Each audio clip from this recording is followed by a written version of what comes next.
Hello. Hi, everyone. Hey, fire. Welcome back to my space. Anybody need some sage? I think we all need some sage. Everyone is bubbling up and going bananas. Rightly so. There's a lot to go bananas for. But just like on a personal note from observation, it's also a collective note. Speak the truth. Stand up for what's right. We all know that. I don't need to repeat the rhetoric that we all know. We all know what's right. But it's very easy to do a lot of bad things in the name of what's right. Nothing blinds our sense of truth as much as our sense of righteousness. I wrote it once and I've been saying it since, again and again. Look at each case to its own. Observe, watch, don't look, see.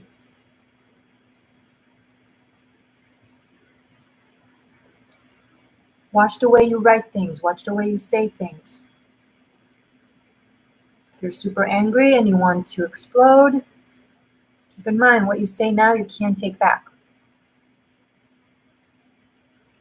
I've been watching social media recently, especially in the past couple of days. It's turning, on one hand, it's beautiful how people are waking up and speaking up, and it's important. And it's part of the shift. I'm not surprised. No one is. It's very natural. It's what we're guided towards doing, right? You can't break a wall without breaking a wall. But people are losing it. People often, I see people use very worthy causes of justice and equality and all that jazz in the name of just lashing out their anger and their issues and their own hate, right? People are hating in the name of love. People are lying in the name of truth. People are dividing in the name of unity, and it's driving me bananas.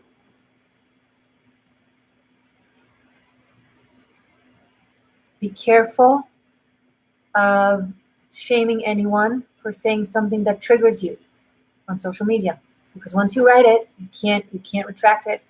It's done.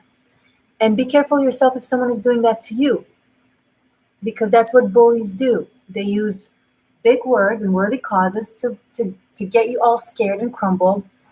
Don't grapple and don't apologize unless you have a reason to apologize. Of course, if you were wrong, self-check, take a breath, be like, wait, yeah, no, if yes, okay, great. Apologizing, conversation, change. Awesome. If not, if the person is just a mofo, a tyrannical, degenerate, hateful mofo that thinks they can talk to you a certain way, I'm like that because it just happens to me. Someone who would never dare to speak to me face to face a certain way, was very trolling and quick on their fingers and typing. Yeah, and they're used to people growling and being scared because they're doing that in the name of something that is very valid and is very important. And they're taking this great cause and they're expressing and lashing their entire gruesomeness onto the world. I've been watching someone publicly shaming and disrespecting people left and right, and I didn't say anything. And then it came to me. That's what happens when we don't say something. It then cycles back to you. So I was the stop sign. I was like, no, you poo. Don't talk to me like that. So apologize when need be, and put people in their place when need be, but also try to avoid the flames yourself. Before you speak, think, is it true? First and foremost, is it true? Is it kind? And is it necessary? Is it true? Is it kind? Is it necessary?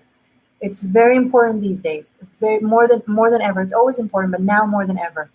Okay? Control the fire. Yeah. Okay. Hi, everyone. C. Lewis, first time live. Yo, welcome. Good afternoon, Ray. Hey, beautiful mythic yourself. Helen, bonsoir, bonjour. Guys. I have my peeps here. Hey, Jessica. Hey, Lionrod. Okay. London easing the lockdown. I'm back at work for 3 days, traveling across the city. Woot woot. People are angry, ready to snap at each other. Yeah, I mean, a lot of anger is valid. It's been pent up injustices and inequalities that have been stirring. But the way you behave shows who you are, not who the other person is. The way you behave shows who you are, even if it's a reaction to someone else's doings. Still, you may have a reason to do what you're doing, but that a reason is not an excuse. Love you too, prophetic weirdo. Thank you. Hello, Teddy. Great. Thank you all so very much for joining. Woot woot. Happy day. This is your daily vote, daily read. Have you voted today? If not, you may do so right now. Open a separate window and cast your vote. Guys, this is not me. This is us. It's we. The existential shift, it's us. I wouldn't be here if it weren't for you. Let me just clarify a moment of humility. I can talk as much as I want to talk to the ethers. If there's no one watching and no one listening, what happens? None. You guys are here watching and listening. You're giving this validation. You're giving this energy. You're giving this movement. This shows that the existential shift isn't just me. Yeah, I kind of was the trigger to it. But the fact that it was a snowball that so many people were added to it shows that it was there. It was there in every single one of you's hearts.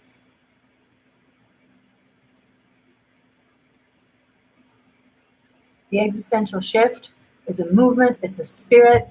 It's a collective thing. It's not an individual. I represent it, yes, but it wouldn't be here if it weren't for you. Almost forgot, be right back. Good, yeah, go and do so right now. If you haven't so yet, go and cast your vote. Thank you. I will get to the cards. If you're new, hello, new seeker. Welcome to the existential shift. So this is a bonus thing that I'm doing as a thank you for my beautiful, amazing, loving, devoted, supportive seekers who are voting the existential shift to be on the cover of a global magazine, and you're doing so daily.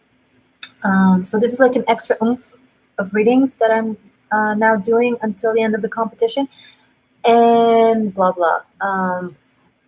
Yeah, the link is below. If you want, there are 13 tarot scopes for all the signs, one for each sign already for this month. I will link it at the end of the video, and you can just go to my channel and scroll down and see your sign. And happy times. Okay. Oh, Terry has a birthday. Happy birthday, Terry. Or Teddy. Terry. Okay, Terry. Happy birthday, Terry. Okay, let me take a sip of my coffee and we'll get to the cards. Is Jenny here? Jenny Gao. 2 days ago on a live, on the first live for Taurus, she asked a question that I liked, and I only noticed that question after I finished the live, because it goes up and down and I don't see it. She asked about crystals. Jenny, if you're here, let me know and I'll give you my answer. But for now, 17 people in the house, 8 likes. You can use one finger to cast a vote and the other finger to press the like button. Yeah, you can do it. You're talented like that. So talented. Look at you pressing those buttons. Look at you. Look at you. Okay. I'm going to stop yattering. So that was said. That was important. I'm using the Afro Tarot for my fire signs. My Aries and my Leos and my Sagittarius. Oh, I have some moderators here. Great. Do I have some patrons here? Anyone from Patreon? Oh, wow. Okay. What do my fire sign need to know now in this moment of time? It's for today, whenever today is for you. And by the way, it's a long game. So whenever you are joining, you can start voting. The energy I'm in is directed and emphasized on the seekers who are voting for me. So whether you've been voting every day thus far or you're starting today and continuing, the energy will include you. But gotta be a voter to be included in the message. Hi, beautiful Morgane. It's been a while. Last time I well, last time I see an owl behind you from your video. You saw an owl behind me from my video? You mean like, did I have a picture of an owl that I don't remember? Or like, did you get scared of an owl? Okay. Anything else? No, I don't know why I'm so hyped. I literally just took 2 sips of my coffee. That's it. I guess I'm just naturally hyped. Be a vigilant. I'm the first to tell you. Do not be a hyper-vigilant, because then you're an idiot. Okay. 4 of Cups for my fire signs. Thank you for voting again, Jessica. Okay, let's focus on the fire signs. So, 4 of Cups. It's a timeless reading. So whenever you're watching this, whenever you're guided to this. Message for my fire signs, please. What do they need to know now? My fire seekers, Aries, Leo, Sagittarius. What does fire need to know? What does fire need to know now? Hierophant. What does fire need to know now? 2 more cards. 1 more card. Okay. 4 of Cups, Hierophant, and 10 of Cups. For some of you, the person that you're thinking about and might be insecure or unsure, this might be your one. Okay? 10 of Cups and Hierophant, that's like happy ever after, marriage, kids, in a good way for several lifetimes. This is like fairy tale high. Hey, fairy tale. Now, this shows that there's some doubts for whatever reason. It's natural. We're all kind of uncertain of what we feel and what we think and what we see, because there's so much information out there and so many emotions are stirring up. So it's natural. Oh, you know what else? This could be, someone might be tempted to let go or say no, or to spill an offer or an opportunity that could be this. That could be this. Now, it's all choice in life, right? We receive opportunities, and then what do we do with these opportunities? Do we let them slide? Do we deny them, or do we grab them and give them a chance to manifest? So there's something here. See, this 1 cup, this 1 Ace of Cups can be a 10 of Cups. My Pookie is here. My bestie is here. Everybody say hello to Shali. She's the one who put out 1 heart, and her name is written in Hebrew. Everybody give a shout out to my bestie who keeps painting me beautiful paintings that look way better than me in reality. You can see it on my Instagram. I always share what she does on my Insta. So yeah, the Existential Shift. Viv just voted, been watching for a while. Yay, thank you. Mythic Beauty, hey bestie. Yeah, everybody give a shout out. Shalom, hi, good. Buki, everybody's saying hello to you. Hamuda, kapara. Okay. Anyway, back to you guys. So as I said, life is a free choice. We can accept our destiny, the glorious destiny, or we can be like, no, I think I'm going to wait a lifetime or 2 and keep cycling the same BS in my life. It happens a lot. We come here as a soul. We decide what we want to live through and by, and with whom as well. It's part of it. And then due to circumstances, due to character, due to either bravery or fear, depending, we can either live up to that wishful fate, or you can just be like, nah, I have these 3 very empty cups. I have these 3 very empty cups that I want to focus on and mope about and completely spill this 1 divine from the ether's cup to the ground. So that's a big message. I don't know who needed to hear that, but that's huge. That's very important. I hope I caught you at the right time. Now, if it's not you, might be someone around you you're involved with. Okay. Now, I feel the need to tell you the myth behind the Suit of Cups, because it's really relevant. When I see that, process of Four of Cups to the Ten of Cups. It's a story of Psyche and Cupid. Cupid was the son of Aphrodite, the goddess of beauty and all that jazz.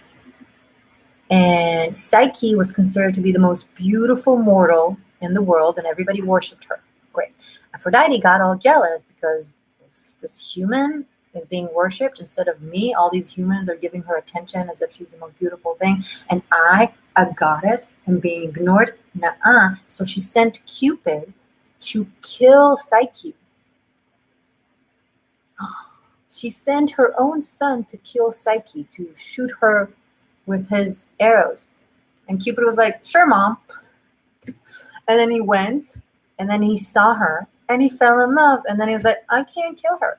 So he orchestrated an entire plan to make sure that he saves Psyche without his mother knowing, because his mother is pretty determined and she won't let it slide. She's crazy like that. So he basically told the villagers of Psyche, her family and her village, that a horrible monster is coming. There's a horrible monster that is coming and is going to kill everyone. And the only way they can save themselves is if they sacrifice a sacrifice, as if they sacrifice their purest, most beautiful thing, which so happens to have been Psyche. So the villagers were like, it's either saving one or saving all, and they decided to save all at the expense of Psyche. They tied her to a tree as sacrifice to the big, great monster, and then the monster came, a huge dragon from the sky came and took Psyche away. But he took her away to a beautiful, well, you can't see it here, but let's see. Okay, if this was the mythic tarot, you would have seen it. Took her away to a palace. Now, Psyche is terrified. She's like, a monster is going to kill me. She doesn't know. She doesn't know the truth. She doesn't know that this so-called monster is Cupid disguised as a monster.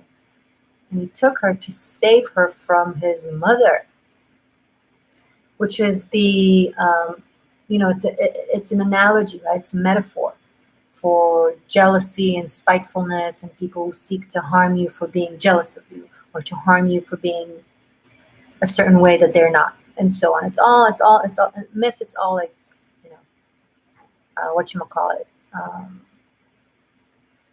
analogies and metaphors. So I'm going to make a really long story short. Bottom line, he was her true love and she was his true love. And he was Cupid, the god of love. You know Cupid okay?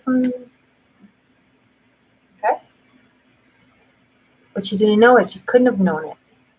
So she feared that she's actually being with a snake or a monster, even though he told her the truth and told her this and told her that. And she felt it. She felt it in her heart.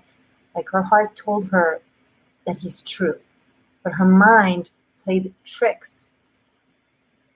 Now, something must be wrong here. It's too good to be true. And then she betrayed him, left the palace, yada, yada. That's the doubts. Now, fortunately, there's a happy ending. She ends up going to the underworld to prove her love for him. She meets Persephone, the goddess of the underworld. And then they live happily ever after, because after thinking, oh, I can't be here because there's no trust. Where there is no trust, there is no love. She had to prove that he can trust her again. Or he, right? Reverse the roles. And then Psyche's character goes into the underworld, does the unbelievable, the impossible, meets Persephone and manages to return to the world of the living after accomplishing 3 missions. I'm making a really long story short here, guys. But bottom line, after having faith and trust, there was a happy ending. But if there's no faith and no trust, okay? How did you like that, guys? Wow, that was an awesome message.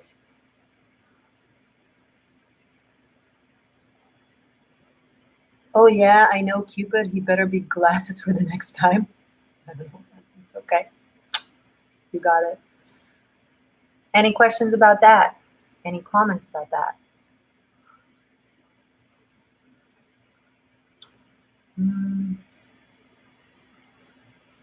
The prophetic weirdo, he was in my dreams before he came into my inbox. Cool. Does he look like Cupid or does he look like a dragon?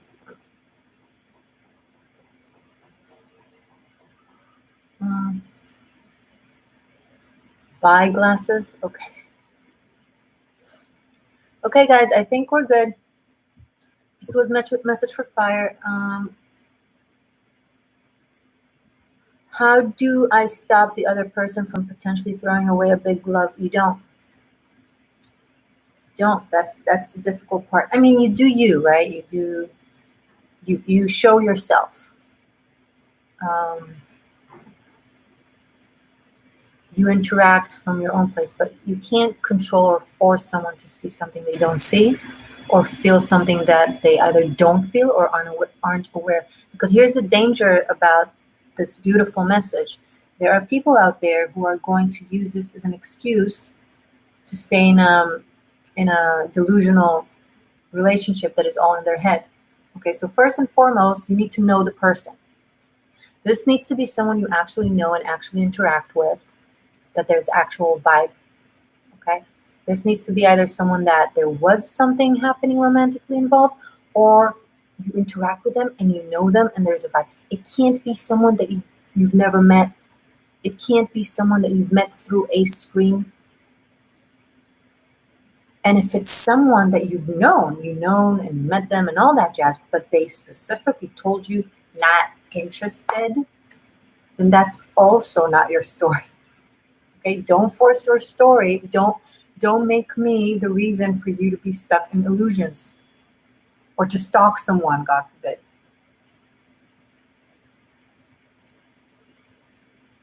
Okay, this is someone that there's an existing vibe or an existing connection or like a personal knowing. So if it's either someone you've never met and it's like a persona that you know of, probably not your story. If it's someone that you do know, maybe you've even been together or whatever, but they're like not interested. And they're like, if you text them, they don't answer, right? If I text someone and they don't answer, I don't text again, right? Read the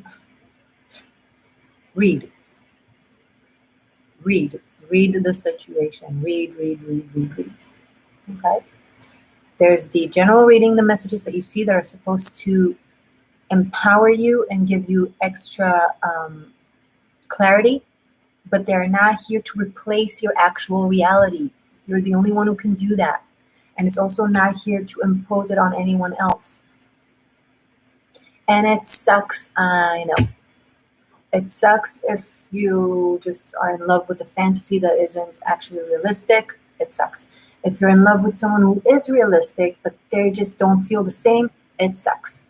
If you're in love with someone whom it is realistic and they might feel the same, but they have all those fears and it actually could be your story, you can't force it on them. They have to find that place within themselves, right? They have to find it within themselves. And if they don't, I admit it's tragic. It's not something you can do something about. Free will is a very powerful thing. First of all, you don't know that this person is wrong. Maybe they're just not into you. Unfortunately, that happens. And if they are wrong, if they are madly in love with you and they just have all kinds of fears that won't allow them to see it, okay? So you can be there, but still, in that case, then they also have the free will and the right to be wrong. You cannot mess with a soul's journey. You can convey with it, interact with it, potentially affect it, help it, but not push, not force.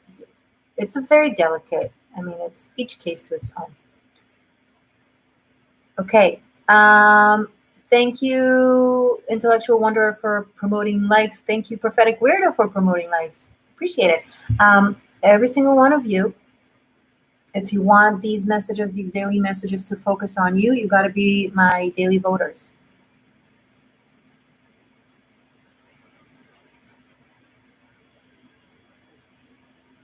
And if this message is for you anyway, then it must have been really important for you to receive. I ask for the intent, I don't control it, right?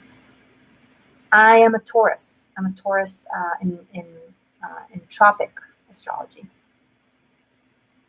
In Vedic astrology, I'm an Aries. But in tropic, I'm a Taurus, team Taurus. I get you. I'll just keep focusing on building up myself. If he wants, he'll come get me. Thank you, Morgane. I'm so inspired by you. Yes. Build yourself up. That's beautiful. Now, I'm not here to promote loneliness or I do it all myself forever. No, this movement and life is about love and unity. We're all one, and we need to get to that place. And we can't get to unity without being unified. And that includes love. But you can't be with your real person if you're not your real self. So yeah, the more you embetter yourself, the more you embetter the potential of being with someone or attracting someone that is more for you.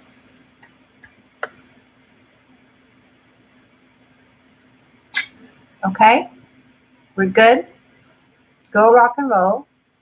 Go vote. Go love. Go be cool. Stay magic. Stay true. And go existential shift.